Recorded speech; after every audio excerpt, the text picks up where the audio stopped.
Hello, thank you for joining me on another one of my kit rambles. On this one I'm going to go over pretty much my new project gun. Now this one I've been building up for the past few weeks. I was absolutely adamant I wasn't going to pick one of these up. The devilment got the better of me though, and unlike my gold match or my high cappers, I wasn't going to do a build on camera because I just literally wasn't sure about what parts were going to go where or how these even went back together. Some of the parts did take me a good couple of hours to do, so you wouldn't have wanted to watch that. However, this is my new AAP-01. It's a pistol made by Action Army. I won't bore you too much with too many of the details, but it's an Action Army pistol. It's modelled on mostly Glock 18 internal parts, so you've got the fire selector to go between semi-auto and full auto. It's got a crazy rate of fire. Stock rate of fire, I believe, is about 30 rounds a second. And gas efficiency isn't too bad because it doesn't have a great big slide which needs to fly back. Where this pistol's true kind of strength, though, comes is in the front end of the barrel. The outer barrel here is actually bolted to the frame, and then the hop unit is bolted onto that, so you get an incredibly consistent fixed barrel. And then as your shots are going, obviously your barrel's not moving about or dropping like it does with a high capper. Even the recoil isn't that bad, so you're going to stay on target a lot more for longer. So I did pick this up stock, totally stock. I bought it brand new. It's not actually seen the field yet. UK Airsoft is opening up in probably about a month now, so this is ready for that. I am going to be using it indoors. Absolutely, it's definitely a speedy gun. It's very light, it's very agile. Can't wait to use this thing indoors. But also, I've built it out as a bit of an outdoor primary build as well. So let's dive in and have a look at the specification of this. So we'll go around the externals first. So firstly, you'll see that there is an Action Army Magwell adapter on there. The Action Army Magwell, I had to kind of fettle about a little bit, as you'll see on the inside, just there. So I had to Dremel some of that off to actually get my magazine to fit in. I'll show you why in a minute. However, the Action Army Magwell is in there. I'll actually hold it up to the camera rather than to myself. So Action Army Magwell adapter is in there. It's just a screw which holds the mag in there, the Magwell on there. And then you have a screw which goes on the back there, and there's a little CNC piece which sits in there. I'm not too sure why. There's a gap here. I wish there wasn't a gap there, but there is a gap there. So next external you will see is going to be the grip. This is a cheap grip, just a Glock grip. I bought it from a company called CNC Airsoft. They're very big on AliExpress, but I bought it from eBay and it got shipped from China. It didn't take too long, only about a week or so. Really like that. It offers a nice grip. I mean, the stock grip is flat, it's nice, but this just kind of bends around your fingers. It just gives you that real natural feeling going on there. Apologies for my phone going off. So as we work our way up the grip then, you'll see at the back I have the Action Army charging ring. This is just held in by 2 bolts there. I have Loctited them, thread locked them, just because I was a bit worried about them coming loose. And that is just for cocking the weapon and letting go. So as we move around, I have swapped the fibres on my AAP. I prefer red at the back. I prefer green at the front. It's just how I am. It's just how all my high cappers are. It's just how this one is. So for me now, the only showpiece left for the externals of my gun is my CowCow adjustable trigger. So it's actually behaved itself. I found that the CowCow trigger isn't quite the perfect drop-in, but it does drop in to a degree. Standard Glock trigger, and there you go. Look, you can just see that safety doesn't quite kick back. That's because I have it set really tight. There isn't a lot of pull on these triggers. That's the brake there. Just there. Boom. There's a lot of adjustment on the screws inside these things, but I like it there. The stock trigger does so much take up into it, and it pulls and it brakes about here, whereas this, it is a bit better. You do have that control over it.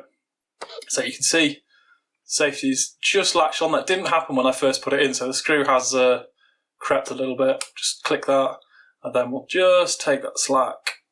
There. Whereas the stock trigger's up here, and it's like right the way around to about here, and it only just engages at the end. Boom.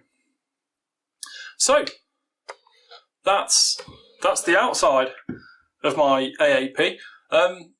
What makes this thing go? So let's go over things, shall we? So on the back of the unit here,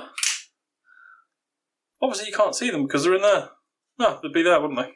On top. Let's try again.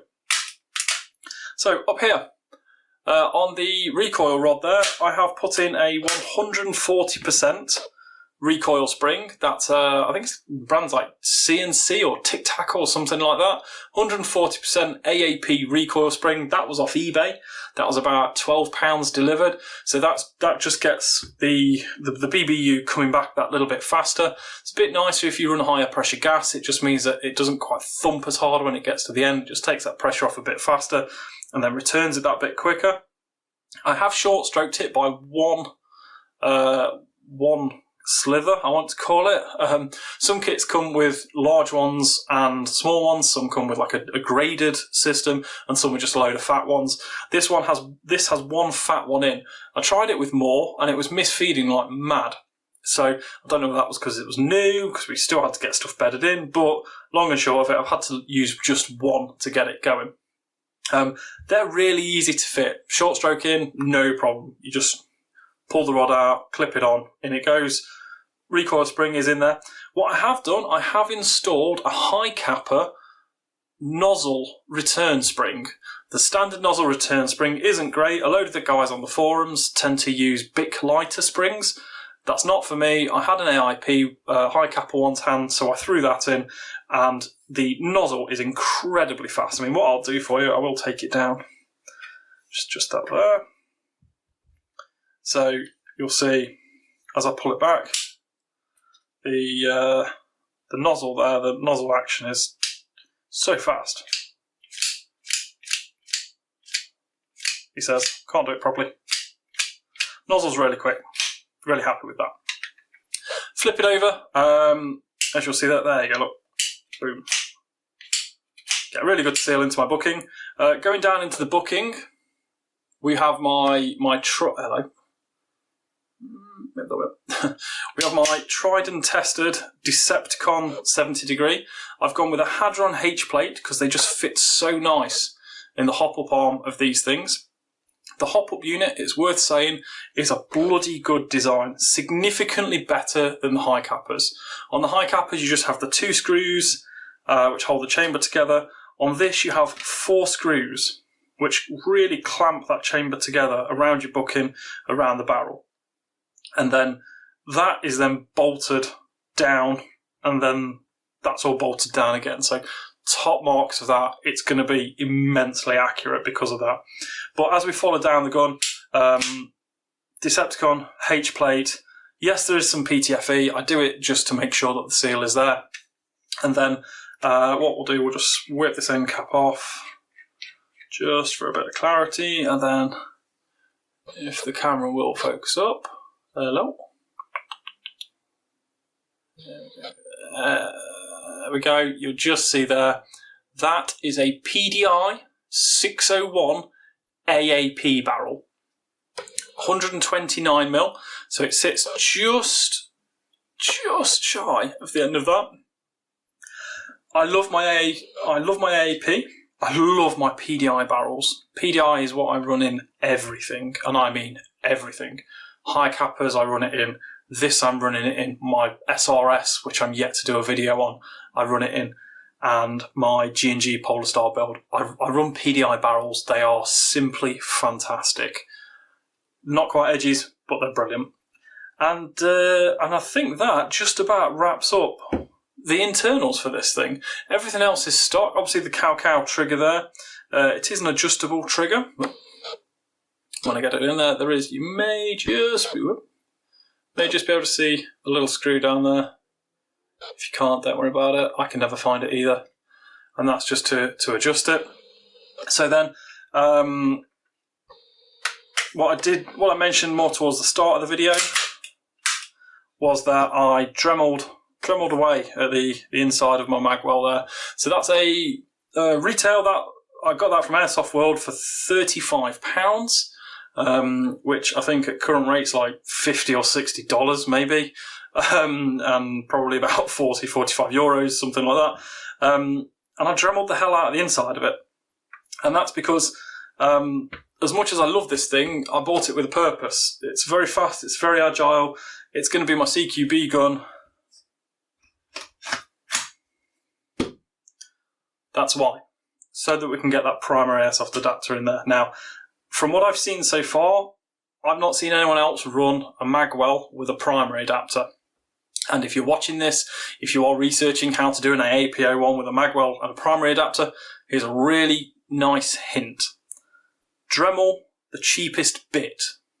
If you're using a 3D printed £8 one of these, don't go dremeling away at the top of your £70 HPA adapter, which could then leak air because it's weaker.